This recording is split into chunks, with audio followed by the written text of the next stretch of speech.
할렐루야. 예, 오늘 또 이렇게 비가 막 하염없이 내리던 지난 한 주, 장마라서 그런지 참 아까 찬양인도 하시는 우리 경철 형제도 얘기했지만 불쾌지수가 왔다 갔다 하는 것 같아요, 그죠? 막 가까이 오면 막 끈적거려가지고 저리 가 막 이러고, 그죠? 예. 그럼에도 불구하고 이렇게 시원한 에어컨이 나온 아름다운 예배당에서 주님을 예배할 수 있는 것, 이것도 감사의 제목 아닐까요? 그렇죠? 예, 뭐 물론 우리 베트남 단기 선교팀은 이제 좀 각오해 주시고, 어쨌든 이렇게 아름다운 공간, 또 주님이 허락해 주신 또 이렇게 시원한 에어컨도 나오고, 또 아름다운 또 찬양의 선율들이 잘 이렇게 많은 악기들을 통해서 또 하나님의 영광 올려드릴 수 있는 이런 모든 상황과 환경을 허락해 주신 것이 다 우리는 감사의 제목입니다. 우리가 감사를 빼놓고 살아갈 수는 없습니다. 그리스도인에게는 감사는 말 그대로 그냥 호흡과 같은 것 같아요. 기도는 호흡이다 하잖아요. 감사도 호흡이라고 저는 생각합니다. 결국은 우리가 하나님 앞에 간구하고 기도하는 모든 것도 감사를 기반으로 나아가는 거기 때문이죠. 예전에 한번 말씀드렸지만 이거는 지극히 제 개인적이고 주관적인 생각이긴 하지만 최고의 영성은 감사의 영성이라고 저는 생각하기 때문에 어떤 상황에서도 하나님 앞에 감사할 수 있는 그런 우리 성숙한 우리 청년부 되길 원합니다. 오늘 본문은 사도행전 10장입니다. 사도행전 10장이 굉장히 길어요. 쭉 보면은 무려 48절까지 있습니다. 한 사람의 얘기로만요. 그 한 사람이 누굴까요? 물론 뭐 몇 사람 등장하긴 하는데 굉장히 핵심적으로 다루고 있는 인물이 있습니다. 그게 누구죠? 성은 고요, 이름은 넬료다. 우리 고넬료. 고넬료는 어떤 사람이냐면요, 이스라엘 백성도 아니고요, 이방인이에요. 이방인 고넬료. 그리고 심지어는 이스라엘 백성들을 괴롭히고 핍박하고 볼모잡고 했던 로마의 백부장이에요. 오늘날로 얘기하면은 뭐 소대장 정도? 중대장 정도 되려나요? 저는 공익근무해가지고 잘 몰라요. 어쨌든 그러니까 그 로마의 백부장, 심지어는 이스라엘 백성도 아니고 이방인입니다. 그 이방인 고넬료를 성경에 한 장을 통째로 그 이야기를 담고 있습니다. 그냥 대충 뭐 7, 8절도 아니고 무려 48절을 할애해서요. 그 이유가 뭘까요? 굉장히 우리에겐 주실 은혜가 분명히 충만하다는 뜻이겠죠. 이 말씀 안에. 물론 제가 오늘 여러분들과 나누고자 한 핵심 메시지의 그 초점은 이방인 로마 군대장관 백부장 고넬료에게 향해 있지 않아요. 정말 우리는 예상하지 못하고 상상하지 못했던, 그동안 일반적으로 이렇게 집중해 바라보지 못했던 또 다른 제3의 인물을 통해서 하나님이 우리에게 참된 경건이란 무엇인가 라는 말씀을 한번 다뤄보고자 합니다. 1절로 8절까지 읽었는데요, 뭐 내용인즉 그렇습니다. 제가 방금 계속 얘기 드렸던 고넬료라는 사람이 가이사랴라는 지역에서 그렇게 주둔하고 있었습니다. 백부장입니다. 이탈리아 부대, 곧 로마의 백부장이죠. 그는 어떤 사람이냐고 소개하냐면요, 이 고넬료를 2절을 보시면은, 우리 한번 읽어볼까요? 2절 한번 띄워봐 주시겠습니까? 2절 함께 읽겠습니다. 시작. 그가 경건하여 온 지방과 더불어 하나님을 경외하며 백성을 많이 구제하고 하나님께 항상 기도하더니. 그는 어떤 사람이라고 소개하고 있죠?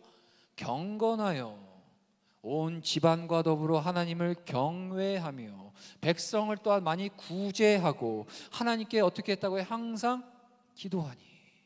여러분들, 하나님이 바라보시는 그 경건, 그리고 하나님을 경외하는 사람의 그 하나님이 말씀해 주시고 말씀이 그렇게 증언하고 있는 그 기준은 바로 여기 있는 거예요. 하나님을 경외하는데 그 경외함은 어떻게 나올 수 있냐? 백성을 많이 구제하고 하나님께 항상 기도하더니. 구제와 기도가 함께 가는 겁니다. 여러분, 종교 행위에 그치지 마세요. 그냥 종교인 되지 마십시오. 우리가 정말 하나님을 경외하고 그 주님 앞에 경건함으로 서길 원한다면 날마다 그 하나님을 신실하게 믿고 기도함과 동시에 그 기도를 붙들고 어디로 나가죠? 세상으로 나가야 하는 겁니다. 가서 구제하기에 힘써야 되는 거예요. 자, 이 고넬료가 그런 사람이었습니다. 그런데요, 재밌습니다. 수많은 당시의 유대 종교인들이 분명히 있었습니다. 하나님을 경외하고 섬기던 수많은 유대 종교인들도 있었어요, 당시에는. 하나님은 그런데 이방인이었던 이 고넬료의 경건을 오늘 이 사도행전 10장 전체에 다뤄주실 만큼, 기념비에 새겨주실 만큼 기쁘게 그의 경건을 받아주셨다는 거예요. 당시 유대인들의 당시 유대인들의 인식 속에 가지고 있던 그 경건의 기준이자 표본은 어떤 사람들이었냐면요, 대제사장 또는 바리새인 또는 율법사와 같은 유대 종교 지도자들이었어요. 당시 세상 유대인들 사이에서 하나님이 기뻐하시는 참된 경건의 그 기준이 어떤 사람 그 기준을 로 향해 있냐? 우리가 그렇게 신약 성경 읽을 때마다 그 쌍욕 먹고 있는, 맨날 예수님께 욕 바가지로 먹고 있는 그 대제사장, 그렇죠? 바리새인, 율법사들, 이런 사람들이 당시의 사람들에게 있어서 인식이 경건의 어떤 기준이자 표본이 되었다는 거예요. 그만큼 종교 지도자들이 당시 유대 사회에 많았습니다. 그러나 하나님께서는 유대 종교 지도자들이 가졌던 그 경건의 모양에 대하여서 기뻐하지 않으셨어요. 우리는 복음서를 통해 잘 알고 있죠. 하나님이 경건한 자로 인정해 주신 이는 유대 종교 지도자들이 아니라 바로 이방인 고넬료였다는 사실이에요. 우리는 여기에 주목을 해야 합니다. 본문에서요, 여기서 경건하다라고 번역된 이 단어를 우리가 다시 한번 좀 주목해 봐야 되거든요. 경건하다라고 번역된 헬라어 원문에는요, 단어 그 원문에는 유세베스라는 헬라어 단어가 사용됩니다. 이 단어를 가만히 뜯어보면 어떤 의미가 있냐면은, 이것은 잘, 그러니까 영어로 하면 well, 발음 맞나요? well? 영어 써야 될 때가 제가 가장 힘들긴 한데, 아무튼 well, 잘을이라는 well이라는 단어를 의미하는 부사인 you, 그리고 경배하다, 섬기다, 공경하다라는 뜻의 동사인 세보, 이 두 개, 유와 세보가 합쳐진 합성어로서 유세베스라고, 이 경건하다라는 단어에 헬라어 유세베스가 사용되고 있다는 거예요. 자, 이 단어 안에 담겨있는 의미를 우리가 유추해 볼 때, 따라서 경건하다는 것은 뭘 얘기를 하죠? 하나님을 어떻게 경배해요? well, 잘. 이거 어렵나요? well, 하나님을 잘 경배하고, 하나님을 어떻게 섬겨요? 잘 섬기며, 하나님의 뜻을 어떻게 해요? 어떻게 쫓아 살아가요? 잘 쫓아 살아가는 것을 의미한다는 거죠. 이게 성경이 얘기하는 경건하다라는 그 단어가 주고 있는 메시지인 거예요. 하나님을 잘 경배하고, 하나님을 잘 섬기며, 하나님의 뜻을 잘 쫓는 것을 의미하는 거죠. 이와 관련해서 유의하지 않으면 안 될 것이 있는데요, 보통 많은 사람들이 경건에 대해서 어떻게 우리가 기준을 삼고 있냐, 겉으로 드러나는 외적인 모양으로 잘못 이해하고 있다는 사실을 우리는 확인해야 돼요. 제가 설교 서론에 얘기했지만, 예배를 멋지게 화려하게 들거나, 예배를 모습이 기도할 때 이런 외적인 어떤 그런 모습들로 생각하고 이해하는 경우가 있습니다. 오늘날 이 시대를요, 우리가 살고 있는 이 시대, 저와 여러분 살고 있는 지금 이 시대는요, 영적인 눈으로 만약에 이 시대를 읽고 보게 된다면요, 지금 이 시대야말로 어떤 시대냐? 사자성어, 네 단어, 말세지말의 시대라고 할 수 있을 겁니다. 여러분, 말세지말이라는 뜻이 뭔지 알아요? 한마디로 그냥 말세가 다가왔다. 세상 끝날 때가 왔으니까 이만큼 시대가 말세지말의 시대라고도 많이 얘기합니다. 성경의 곳곳에서요, 그런데요, 이 말세지말, 마지막 날, 끝날에 대한, 그때에 대한 나타나는 현상들을 성경에선 기록하고 있어요. 오늘 우리가 사는 시대를 이제 종말의 때인 것 같아, 말세야, 정말 말세 중에서 말말 센 것 같아. 그렇게 우리가 그렇게 여기고 그 상황을 바라보고 있는데, 성경에서도 이 말세지말의 때가 어떠한 현상 가운데 나타나는지를 성경 안에도 담아놓고 있거든요. 어디에 담아 있나요? 바로 디모데후서 3장에 보면 있습니다. 디모데후서 3장 1절에서 5절까지 한번 화면에 나타나는데 한번 읽어볼까요? 어떤 때를 성경은 말세지말의 때라고 얘기하는지 한번 같이 한번 읽어보겠습니다. 천천히 시작. 너는 이것을 알라. 말세에 고통하는 때가 이르러 사람들이 자기를 사랑하며 돈을 사랑하며 자랑하며 교만하며 비방하며 부모를 거역하며 감사하지 아니하며 거룩하지 아니하며 무정하며 원통함을 풀지 아니하며 모함하며 절제하지 못하며 사나우며 선한 것을 좋아하지 아니하며 배신하며 조급하며 자만하며 쾌락을 사랑하기를 하나님 사랑하는 것보다 더하며 경건의 모양은 있으나 경건의 능력은 부인하니 이 같은 자들에게서 내가 돌아서라. 마지막 때, 이 말세지말의 때에서 그때 나타나는 현상들에 대해서 지금 디모데후서 3장이 얘기해 주고 있는 거거든요. 자, 이걸 하나하나씩 이 상황들을 뜯어보면 오늘날 우리가 사는 이 시대 같아요. 그죠? 전혀 다르지 않은 것 같아요. 부정을 못 하겠어요. 억울하지만 부정을 못 하겠어요. 그죠? 말세에 나타나는 여러 현상들이 있지만 이러한 현상들이 나타나게 되는 아주 근본적인 이유로서 소위 하나님을 믿는다는 사람들이 경건의 모양은 있으나 그 경건의 능력은 부인한다라는 사실이에요. 경건의 겉 모양은 갖췄으나 그 경건한 자가 살아가야 될 인생에서 살아내야 할 그 경건으로부터 나오는 그 능력은 부인한다. 그것이 바로 이 말세에 나타날 현상이라는 겁니다. 다시 말해 모두 겉으로 드러나는 경건의 모양만을 추구할 뿐, 경건의 내적 바탕이 되는 그 하나님을 아는 지식을 추구하지 않는다는 겁니다. 이 경건의 내적 바탕은 뭐라고요? 하나님을 아는 지식을 추구하는 것. 이게 바로 경건의 내적 바탕이 되어야 된다는 거예요. 여러분들은 하나님을 얼마나 알고 싶어 하십니까? 그냥 어릴 때부터 태어나 보니까 그리스도인이 되어 있고, 물론 아닌 분들 계시지만 제가 알기로는 3분의 2 이상은 다 모태신앙입니다. 의지와 상관없이 태어나 보니까 하나님을 믿어야 되는, 자동적으로 학습되어 믿음의 생활을 하게 되는 그런 과정 가운데 여러분들이 자라왔어요. 그렇다면 여러분들 하나님을 지금 현재적 시점에서 현재 여러분들 봤을 때 하나님을 얼마나 알길 원하십니까?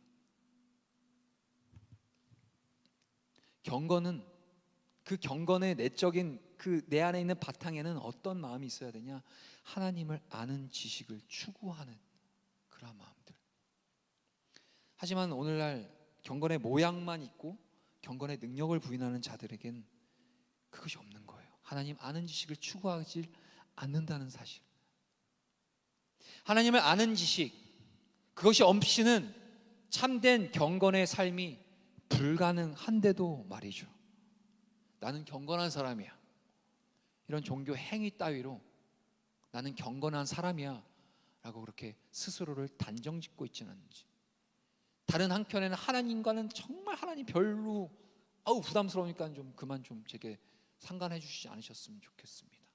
하나님을 알면 알수록 계속 부담만 되는 거예요. 뭐 자꾸 하지 말라고 그러고, 뭐 자꾸 지키라고만 하고, 자꾸 봉사해야 될 것 같고, 계속 나를 버려야 될 것 같고, 포기해야 될 것 같고, 이런 부담감이 막 오니까 경건한 삶이라고 스스로는 자부하고, 경건한 사람이라고 자부하고 있지만 다른 한편에서는, 다른 한쪽 마음에서는 하나님 더 이상 알고 싶지 않은 그런 마음이 얼마든지 있을 수 있는 거죠. 여러분들 마음을 한번 들여다보자고요. 저는 몰라요. 제 눈에는 여러분 다 아름답습니다. 진짜 거짓말 아니라, 제가 아직까지는 여러분들 같은 자식이 둘 만한 나이는 아니지만 진짜 아들 같고 딸 같고 그런 마음이 있어요. 괜한 얘기했다. 하나님을 아는 그 지식은 하나님의 말씀으로 채워나갈 수 있어요. 간단합니다. 하나님을 알고자 하면 하나님 말씀과 가까워질 수밖에 없어요. 왜냐하면 이 기록된 성경 이 66권 안에 하나님 자기 계시를 다 드러내셨기 때문에요. 해서 하나님을 아는 지식은 하나님의 말씀으로 채워나갈 수 있죠. 하나님의 말씀이 내 안에 충만하게 채워질 때, 그때 나의 삶은 하나님의 인도함을 받게 됩니다. 말씀도 모르면서 나는 하나님의 인도함을 받는 사람이야 라고 그렇게 단정 짓지 마세요. 여러분들 하나님 말씀 앞에 거할 때 그 말씀이 나를 끌고 가는 거거든요. 그 말씀이 나를 이렇게 인도해 가는 거거든요. 그게 하나님이 나를 인도해 가시는 방법이에요. 하나님의 말씀을, 어려운 단어 쓸게, 제가 자주 쓰는 단어지만 여러분들 이제 익숙하실 법합니다. 하나님의 말씀을 수납한다는 것은 곧 하나님을 우리 안에 채워나가는 것이기 때문입니다. 무슨 얘기인지 알겠어요? 하나님 말씀 많이 읽어라, 하나님 말씀 많이 묵상해라 하는 것은 단순히 그 성경이 가르치는 그 글자만이 그걸 알아라, 지적인 어떤 그런 차원을 알아라는 차원이 아니라는 거예요. 말씀 앞에 우리가 나간다는 것은 하나님을 내 안에 가득 채워나간다는 거예요. 하나님과 가까이 하는 것을 우리는 목숨 걸고 사수하였던 인물, 성경에서 그 인물 우리 한번 보고자 합니다. 다윗이라는 인물이죠. 그 다윗은 자신의 삶을 이렇게 고백했습니다. 시편 16편 8절을 한번 띄워주실래요? 네, 우리 한 번 더 읽어보겠습니다. 그 다윗의 고백입니다. 시작. 내가 여호와를 항상 내 앞에 모시며 그가 나의 오른쪽에 계심으로 내가 흔들리지 아니하리로다. 아멘. 이 다윗이라는 성경의 위대한 인물로 기억하는 것, 그가 성경의 위대한 인물로 기억하는 것에 그 근거가 있어요. 우리는 그 근거에 대해서 보통 잘 아는 스토리죠. 골리앗과 싸움에서 용맹스럽게 그 골리앗을 무찌른 이야기를 통해 우리는 그 다윗이라는 인물이 어떠한 인물인지 기억하고 있죠. 그러나 우리는 이 다윗이 골리앗과의 싸움에서 이길 수 있었던 것은 하나님의 은혜였기 때문임 또한 우리는 잘 알고 있습니다. 그런데요, 다윗은 골리앗과의 싸움에서 승리하기 전까지의 모습들은 우리는 잘 알지 못해요. 뭔가 이스라엘의 다윗이란 이름이 위대해지고 뭔가 다윗이란 이름이 막 각광받는 그 타이밍과 그 시점은 골리앗과의 전쟁에서 싸움에서 이겼을 그때죠. 하지만 우리는 그때 이후에 그 위대한 이스라엘을 통치하고 다스렸던, 하나님의 나라를 다스렸던 그 다윗까지는 이렇게 잘 기억할 수 있지만 바로 그 시점 이전의 삶은 우리는 잘 그렇게 모르는 것 같아요. 다윗은 작은 일에 순종한 사람이었습니다. 중요한 거예요, 여러분. 다윗은 어떤 사람이었다고요? 작은 일에 순종한 사람이었어요. 작은 일에. 형들이 전쟁터로 나갔어. 그 전쟁터에 형들이 다 나갔고요. 그 형들의 안위를 걱정했던 그 아버지 이세, 그가 다윗을 이렇게 부릅니다. 야, 다윗아, 야 막내 다윗아 일로 와봐. 앙치던 다윗을 불러놓고 심부름을 시키죠. 잘 알죠? 사무엘상 17장 7절과 8절 우리 한번 확인해 볼까요? 읽어보겠습니다. 시작. 이새가 그의 아들 다윗에게 이르되 지금 내 형들을 위하여 이 볶음곡식 한 에바와 이 떡 10덩이를 가지고 진영으로 속히 가서 내 형들에게 주고 이 치즈 10덩이를 가져다가 그들의 천부장에게 주고 내 형들의 안부를 살피고 증표를 가져오라. 다윗은 당시에 몇 살이었는지 뭐 정확한 나이는 기록되어 있지 않지만 우리 신학자들의 어떤 그런 연구 결과 추측컨대 못해도 일단 10대 나이였어요. 10대. 여기 우리 고등부 우리 있나 모르겠다. 고등부. 요즘 고등부는 안 오고 청년부 오는 친구가 맨날 있어가지고 권면하고 있는데 10대 나이에 다윗이었어요. 이새가, 그러니까 아버지 이새가 형들에게 가져다 주라고 했던, 오늘 이 방금 읽었던 이 본문 속에 나오는 이 많은 물품들이 있습니다. 볶은 곡식 한 에바는요, 오늘날의 어떤 우리가 갖고 있는 인식하고 있는 그 무게로 따지면 12대, 뭐 대도 잘 모르죠 여러분은. 12대, 즉 한 말 그리고 2대 정도의 무게였고, 그리고 당시 중동 지방에서 먹던 치즈의 형태는요, 우리가 오늘 마트 가면 보면 이렇게 막 그 파마산 치즈처럼 이렇게 봉투에 잘 담겨 이런 거 아닙니다. 당시에 그 치즈의 형태는요, 우리가 그 텔레비 어떤 세계 속으로 막 이런 거 보면 나오잖아요. 이따만한 큰 덩어리 형태의 치즈였어요. 그리고 다윗이 살던 그 베들레헴에서 당시에 그 형들이 싸우던 그 전장이었던 그 블레셋 그 블레셋과의 전쟁터였던 그 엘라 골짜기, 거기까지, 그 베들레헴에서 엘라 골짜기까지 거리가 60리 정도였다고 합니다. 그러니까 쉽게 얘기하면 10대 양치기, 어린 양치기 소년이 거기까지 가기에는 꽤 먼 거리였고요. 거기다가 그냥 갑니까? 치즈를 막 엄청 싸들고 들어가고 이따만한 것들을, 또 거기다가 볶음곡식을 막 몇 포대씩 막 실어가지고 가야 되는 상황인 거예요. 그리고 다윗은 그 아버지 이세의 아들 중에 막내였어요. 그 8아들 중에서 전장에 나가 있던 그 큰형과 그리고 둘째, 셋째 형들을 제외한 그 4명의 형들이 다윗 위로 남아 있었기 때문에 다윗의 입장에서는 얼마든지 자기 대신에 남은 형들을 보내라고 할 수 있었던 것이에요. 그러니까 다윗 혼자 남아 있었던 게 아니라 그 위에 그 첫째, 둘째, 셋째 형들 제외한 4명의 형들이 이미 있었어요. 그러니까 자신이 안 가도 되는 상황이었던 거예요, 쉽게 얘기하면. 그러나 다윗은 아무런 대꾸 없이 그 아버지 이새의 명령 앞에 순종하면서 묵묵히 그 전장으로 심부름의 발걸음을 옮겨 나간 것입니다. 그 블레셋과의 전투에 나가 적들의 목을 베고 이스라엘을 승리로 이끄는 영광스러운 군사로 부름을 받은 그 당시 그 형들에 비해서 다윗은 그저 도시락이나 나르는 작고 보잘것없는 일이었음에도 그 다윗은 겸손과 순종의 마음으로 기꺼이 자신에게 주신 사명을 다했다라는 거예요. 여러분들 이렇게 감정이입돼 가지고 오늘 내가 왠지 다윗 같은데 이런 분들 계시나요? 예, 그러면 잘 순종하고 계신 겁니다. 작은 일에 순종하는 것, 그 사명을 지켜나가는 것, 그것이 하나님을 경외하고 하나님과 늘 동행하고 있다라고 믿고 여기는 자의 바른 삶의 표본이고 참된 경건의 모습이라는 사실입니다. 다윗의 삶이 흔들림 없이 경건할 수 있었던 것은요, 그가 언제나 자기 삶 속에 현존하시는 그 하나님을 날마다 의식하고 살았기 때문이에요. 중요한 부분이죠. 그런 다윗이 잠시나마 물론 우리가 잘 알듯이 잠시나마 하나님을 향한 그 의식을 상실했을 때 그때 어떤 일이 벌어졌죠? 그는 남의 아내를 탐해서 불륜을 저지르면서도 그 범죄의 현장을 하나님께서 보고 계신다는 그 가장 기본적인 사실을 망각하고 말았죠. 하나님을 향한 그 의식을 잠깐 상실했을 때 그때 다윗이 범했던 그 범죄를 우리는 보지 않습니까? 남의 아내를 범했을 뿐만 아니고 그 여인의 남편을 살해하기까지 하는 엄청난 범죄를 저지르면서도 때마다 태연하게 그는 하나님께 제사를 드렸죠. 내가 저지른 범죄 아무도 모를 거야.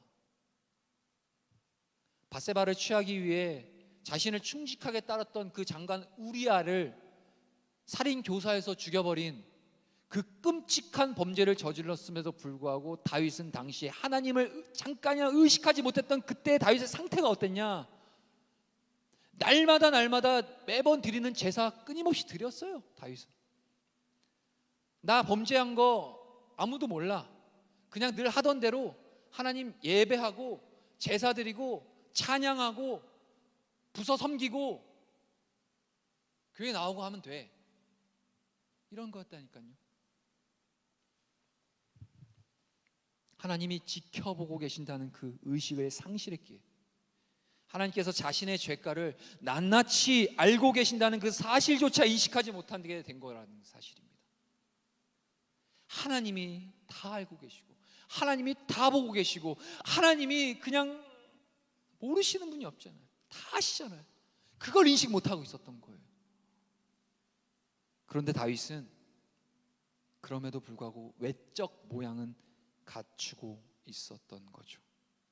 이것이 바로 경건의 모양만을 추구했던 그의 하나님 보시기에 가증스러운 이중인격자에 지나지 않은 그 다윗의 모습이었습니다. 그럼에도 다윗의 위대한 점이 있습니다. 그것이 뭔가요? 바로 선지자 나단 선지자를 통해서 자신의 잘못을 지적받는 그 즉각 하나님에 대한 통찰력과 그 경건을 동시에 회복했을 뿐만 아니라 그 동일한 잘못을 결코 되풀이하지 않았다는 것, 이것이 바로 다윗을 우리가 위대한 하나님의 사람으로 기억해야 될 이유입니다. 선지자 나단을 통해서 너 잘못했잖아 라고 따끔하게 하나님의 음성을 듣는 그 순간, 하나님 제가 그런 적 없는데요, 아니 제가 그러려고 하는 게 아니라 당신이 주신 이 여인이 나로 하여금 그 선악과를 먹게 했습니다. 기억해요? 이게 무슨 사건인지? 그렇게 돼도 반응하지 않았어요. 다윗은 그 즉각 정신 차렸죠. 그리고 다시는 동일한 죄를 범하지 않았다라는 것, 다시 회복한 하나님에 대한 통찰력을 다시는 상실하지 않았다는 이 사실, 이게 바로 오늘날 우리가 다윗을 위대한 하나님의 사람으로 기억해야 할 이유입니다. 사도 바울은 경건과 관련해서 이렇게 권면하고 있습니다. 디모데전서 4장 7절 혹시 있나요? 예, 우리 한번 봅시다. 사도 바울이 경건에 대해서 어떻게 권면하고 있는지 읽어봅시다. 시작. 망령되고 허탄한 신화를 버리고 경건에 이르도록 네 자신을 연단하라.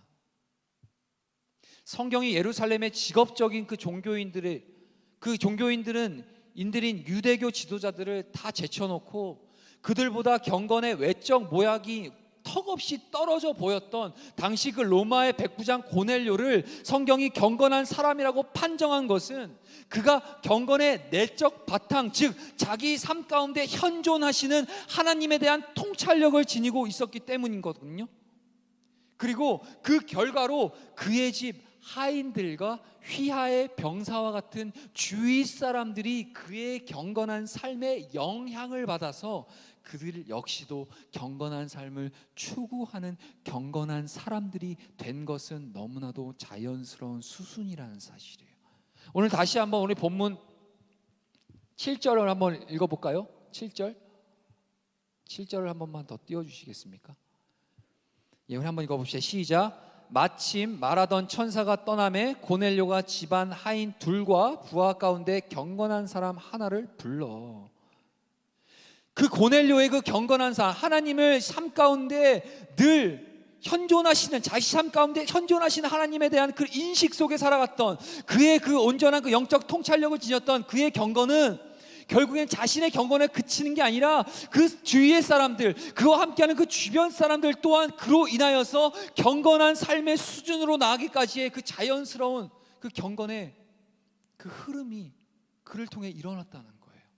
그래서 방금 7절 읽었지 않습니까? 그 주변 하인들이 어떻게 소개하고 있죠? 경건한 부하라고 소개하고 있거든요. 여러분, 우리는요, 신앙은 개인적 신앙에 멈추면 안 됩니다. 여러분들의 모습이 참된 경건을 갖춘다면 그 참된 경건은 어디로 나아가게 돼 있냐? 여러분 한 사람부터 여러분 모든 주변의 사람들로 하여금 경건이 흘러가게 돼 있습니다. 자꾸 우리는 기독교인 하면은 우리가 머릿속으로만 아는 그 교리적 지식들, 그거를 자꾸 계속해서 주입시키려고 그래요. 물론 필요합니다. 하지만 진정한 그 경건의 참된 경건을 가진 그리스도인이 정말 그리스도인답게 살아갈 수 있고, 그것이 그 경건이 나아갈 수 있는 건 내가 참된 경건은 꽉 차 있으면 돼요. 그럼 자연스럽게 우리 주변 사람들, 그 복음을 전해야 될 그 대상들에게는 그 경건이 영향력을 미치게 돼 있는 거예요. 근데 그걸 배제한 채 자꾸 막 가리키는 거야. 일로 와봐, 너 교회 다녀야지 마 자식아, 너 그렇게 살고 지옥 가 자식아. 자기의 삶의 정말 참된 경건의 모습이 나타나지 않은 채. 근데 그렇다고 여러분들 스스로 난 경건하지 못하니까 복음 전하지 말아야지, 이렇게 귀결되면 안 됩니다. 오늘 핵심 말씀이. 예.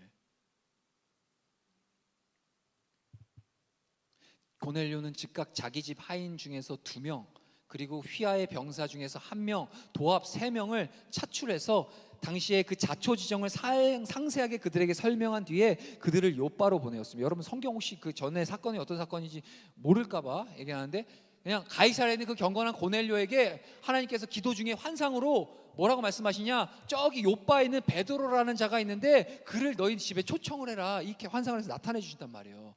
그래서 고넬료가 그 하나님의 그 주신 환상을 응답받고 바로 지금 방금 얘기한 이 자기 휘하의 그 세 명을 불러다 놓고 자초신형을 막 설명한 다음에 너희들 가라, 어디로? 저 베드로라는 사람이 있는 요바로 가라라고 지금 명령하거든요. 하나님께서 명령하신 대로 요바의 체류 중이었던, 당시 요바에 그 베드로가 있긴 했습니다. 앞장 보면 그 베드로를 모셔오기 위해서 그 자기 휘하에 병사 한 명과 하인 2명, 도합 3명을 차출해서 그들을 설명하고 보냅니다. 이때 고넬료가 차출했던 병사가 경건한 사람이었다라는 오늘 이 본문의 증언에 비추어서 볼 때 우리가 주목하고자 하는, 오늘 이제부터 핵심 나가는 거예요.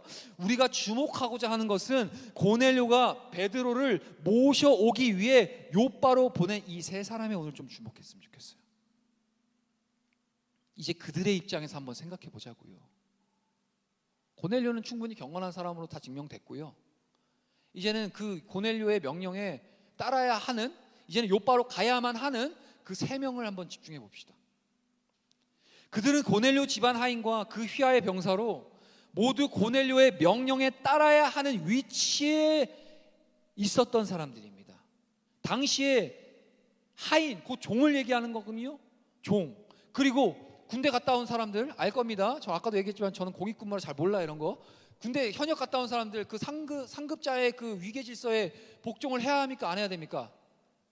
자, 오늘은 조금 요즘 많이 편해지긴 했는데 어쨌든 당연히 복종해야 되죠. 그러니까 본인들이 좋든 싫든 간에 고넬료가 가라 그러면 가야 되는 상황이었어요. 무조건 명령에 순종해야 되는 상황이었습니다. 그들은 무조건적으로 고넬료의 명령에 요바에 다녀와야 하는 상황인 거예요. 그러나 고넬료가 그들에게 요바로 다녀오라고 명령한 그 명령의 근거는 어떠한가요, 여러분? 고넬료가 그들을 불러서 요바로 가라고 하면서 베드로를 데리고 오라 그러는데 그 근거가 뭐예요? 아까 뭐라고 했죠? 고넬료가 기도 중에 뭘 봐요? 그렇죠. 환상을 본 거예요. 환상을. 생각해 보자고요. 비현실적인 환상을 본 거예요. 그 환상을 보고 그걸 믿고 수하들을 불러가지고 저 멀리 있는 요바에 가서 베드로라는 이름의 그 사람을 찾아와라고 하는 거예요. 여러분 생각해 보자고. 여러분들 하인 입장 돼 보자고요. 이게 현실적으로 가능한 일입니까? 정말로 그냥 풍문으로 들어 사람을 통해서 거기에 진짜 고넬료가 정확하게 있다라는 것도 확신도 없고, 심지어는 자초지정 설명하는데 가만히 듣자 보니까 그냥 환상 듣고 가래. 그렇게 자기들 보내는 거야. 고넬료가 환상 속에서 들은 대로 요바에 가서 베드로를 모셔오라는 겁니다. 그들은 베드로와 일면식도 없었어요. 솔직히 걔들 어떻게 생긴지도 몰라요. 그리고 베드로가 체류 중이라던 그 무두장이의 집에 정확한, 요바에 있는 그 무두장이의 집의 정확한 위치도 그들은 알지 못했어요. 그저 아는 것이라고는 그 무두장이의 집에 막연히 바닷가에 있다는 것뿐. 요바가 항구 도시인 만큼 그 바닷가가 얼마나 길겠습니까? 이제 올 여름에 여러분들 휴가들 많이 가겠죠. 바닷가 가면 바닷가 얼마나 넓습니까? 그 얼마나 길겠냐고요. 여러분 그 동해 그 7번 국도 아세요? 예, 7번 국도 얼마나 길어요. 모르시는구나. 꼭 가보세요. 동해, 속초 이렇게 해갖고 강릉, 양양 이렇게 뚫리는 그 7번 국도 얼마나 길어요. 그것처럼 그저 그들에게 있는 그 힌트라고는 그 무두장이의 집에 가라라고 하는데, 그 무두장이의 집이 어디냐면 그냥 그 바닷가, 막연한 그 바닷가에 있다는 거, 그 정도밖에 정보가 없는 거예요. 요바가 항구 도시였거든요. 당시 항구 도시인 만큼 바닷가 얼마나 길겠냐고요. 이것은 온통 바닷가인 그 항구 도시에 오늘날로 말하면 부산에 가서 다짜고짜 특정인을 찾는 것처럼 애매한 일이라는 사실이에요. 또 고넬료가 환상을 근거로 내린 명령이잖아요. 실제로 베드로라는 사람이 욥바의 체류 중인지, 그것이 사실이어서 요행 혹시라도 그것이 사실이어서 요행으로 베드로를 만난다 하더라도 그 베드로가 자신들의 말을 듣고 가이사랴까지 그 먼 길을 따라올 것인지 그들로서는 전혀 알 수 없는 일이었다는 사실이에요. 한마디로 환상을 근거로 그들에게 내려진 고넬료의 명령은 현실과 동떨어진 황당한 명령이었다는 사실입니다. 만약 그들이 가이사랴에서 50여 킬로미터, 요바까지 50여 킬로미터 떨어졌거든요. 그 50킬로미터 떨어진 요바까지 애써 찾아가지 않고 중도에서 되돌아와서 요바에 베드로라는 사람은 없었다라고 보고해도 고넬료는 믿을 수밖에 없는 상황이었죠. 그 세 사람이 요바의 바닷가에 있는 베드로에게 이르게 되는데요, 그때가 언제인지 오늘 본문은 아니지만 그 다음 절 9절을 한번 봅시다. 9절 한번 띄워주실래요? 10장 9절 사도행전 읽읍시다. 시작. 이튿날 그들이 길을 가다가 그 성에 가까이 갔을 그때에 베드로가 기도하려고 지붕에 올라가니 그 시각은 제6시더라. 고넬료가 환상을 본 것은 당시에 정오 곧 오후 3시경이었어요. 오후 3시라면 그 시간이 로마의 백부장이었던 고넬료에게는 부대 내에서 근무 중인 시간이었을 겁니다. 그 이후에 그가 부대에서 일과를 끝내고 퇴근해서 하인 2명과 병사 1명을 불러다 막 자초지정 설명하고 그 세 사람들이 먼 길을 가기 위한 여장을 막 꾸리고, 그 여장을 꾸려야지. 먼 길을 가니까 50km 이상을 걸어가야 되니까. 지금처럼 뭐 KTX가 있어요? 뭐가 있어요? 아무것도 없어요. 그 여장 꾸리고 요바를 향해 출발한 것은 그날 오후 늦은 시간, 아무리 빨라도 그날 오후 늦은 시간이었을 겁니다. 가이사랴에서 50km 떨어진 요바는 당시 사람의 도보로 최소 아무리 빨리 가도 최소 12시간 이상 가는 거리였어요. 뭐 어저께 우리 리더들 먼저 GBS 가운데 나눴는데 한 5, 60km 정도만 2박 3일 정도 얘기하더라고요. 근데 엄청 빨리 다니면 12시간 가나 봐요. 여튼 요바의 당도에서 요바의 길고 긴 바닷가에서 무두장인 시몬의 집을 찾기 위해서는 적지 않은 시간이 필요했을 거예요. 그러고서도 그들이 이튿날, 오늘 9절에 뭐라고 하면 이튿날이라고 하죠. 이튿날, 다음 날. 그 이튿날 난 12시에 베드로에게 이를 수 있었다는 것은 뭘 우리가 예측할 수 있는 거예요? 그들이 그 먼 여행길을 가는 게 중간에 요기하는 시간과 최소한의 휴식 시간을 제외하고는 밤을 새워가며 계속해서 걸어갔다는 것을 의미하는 겁니다. 한마디로 그들은 주어진 일에 최선을 다하는 사람들이었습니다. 그리고 그들은 베드로를 모시고 가이사랴의 고넬료 집으로 되돌아감으로써 자신들의 책임을 완수하게 되죠.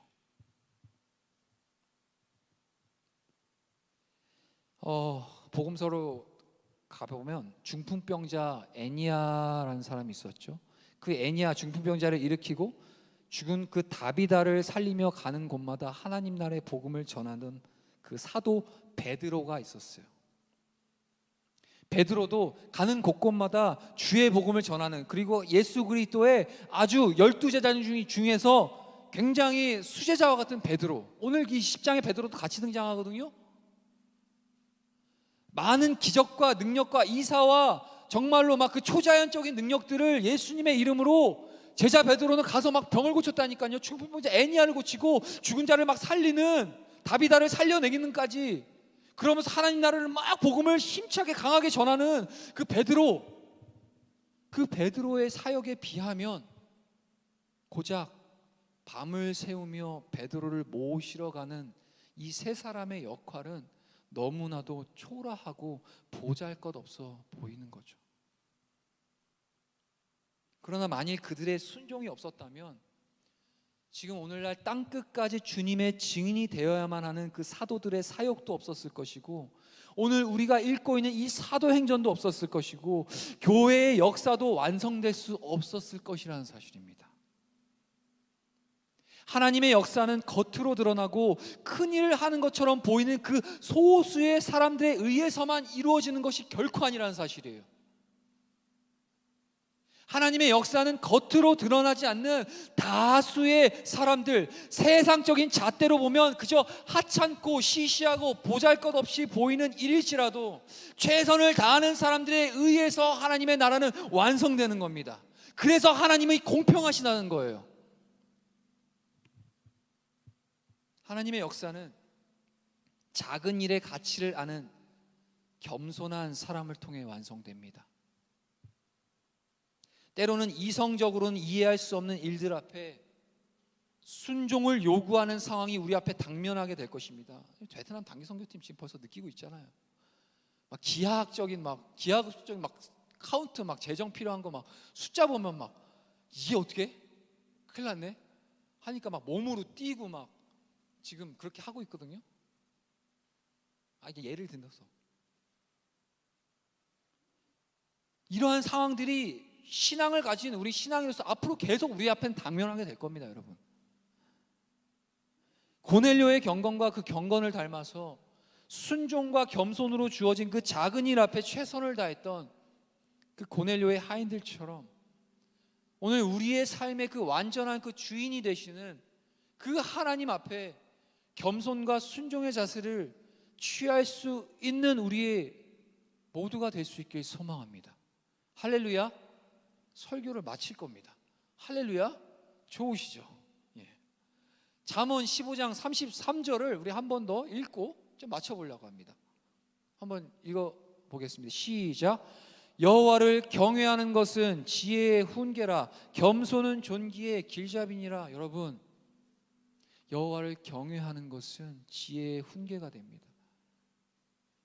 그런데 그 겸손은 존귀하게 하나님이 우리를 여겨주시는 것의 길잡이가 된다고 합니다.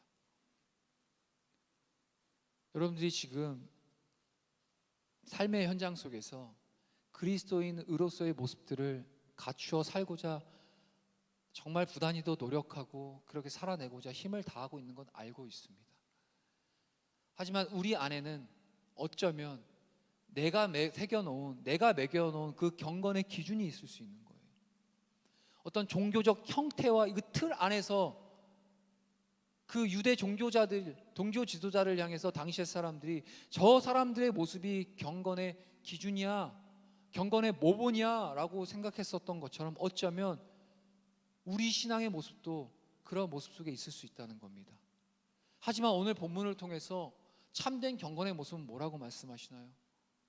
겸손하게 우리에게 주어진 그 작은 일 앞에서도 하나님이 나와 함께 하고 계시는구나, 하나님이 나를 주목하고 계시는구나, 하나님이 내 안에 나를 인식하고 계시고 내가 하나님을 인식하는 그 마음 가운데 작은 일에 묵묵히 순종하며 아무도 알아주지 않을지라도 그 하나님 사랑하는 마음에 여러분들에게 주어진 그 삶의 현장, 그리고 사역의 현장, 그리고 주어진 모든 곳에서 이 고넬료와 함께한 이 세 사람의 경건한 이 하인들처럼 그렇게 참된 경건을 이루며 살아가시는 저와 여러분 될 수 있기를 소망합니다.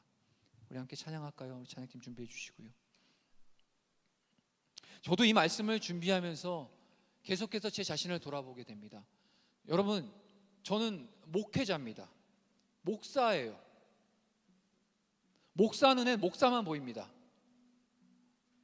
그게 무슨 말이냐면요, 나름대로 이 세계가 있다는 거예요. 목사 세계가 있어요. 나름대로 저 알잖아요, 여러분. SNS 열심히 하는 거. SNS 이렇게 쭉 보다 보면 마음에 스스로가 굉장히 초라해질 때가 있습니다. 잠 안 자고 정말 하나님 부르신 곳에 순종하기 위해서 최선을 다해 달려가는데 SNS 나타나는 정말 네임드 목사님들 있잖아요. 유명한 목사님들 부러워지는 거예요. 저들은 얼마나 열심히 하니까 저렇게 이름 나서 여기저기 불러주는 데도 많고 댓글 보면 막 존경합니다 이런 얘기 해주고, 인간이냐 그런 데 볼 때면 부러울 때도 있어요. 그 목사의 세계가 그래요. 죄송한 얘기지만 여기 몇몇 친구들 이제 앞으로 목회 걸어갈 길이 있는데 지금부터 마음 단단히 먹이십시오.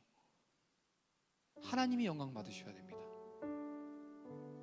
순종의 자리는 작은 곳에서부터 시작하는 겁니다. 되려 저는 감사해요.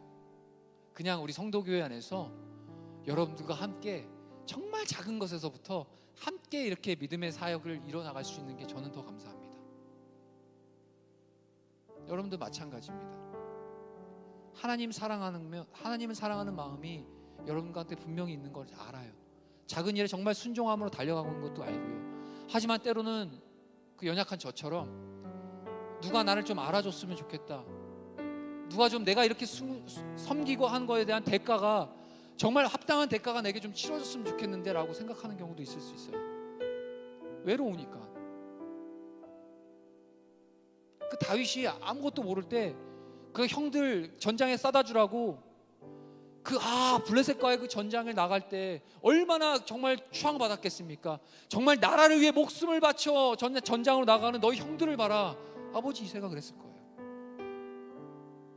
그러면서 양치고 정말 그 냄새나는 양들 쳐가면서 혼자서 막 외로움 가운데 막 이러고 있을 때 그가 할 수 있었던 것은 하나님, 그가 위로받을 수 있었던 건 하나님이에요. 그 현존하는 그 하나님을 인식했을 때 그는 그 부담스러운 아버지의 이새의 심부름을 하나님의 음성으로 듣고 그렇게 행해 나갈 수 있었던 거죠. 저와 여러분들이 오늘 그 다윗과 같은, 그리고 오늘 고넬료와 같은, 그리고 경건한 이 세 사람의 하인들과 같은 그런 순종의 자리, 참된 경건을 이루어 나갈 수 있기를 원합니다. 우리 다 같이 한번 일어나 봅시다.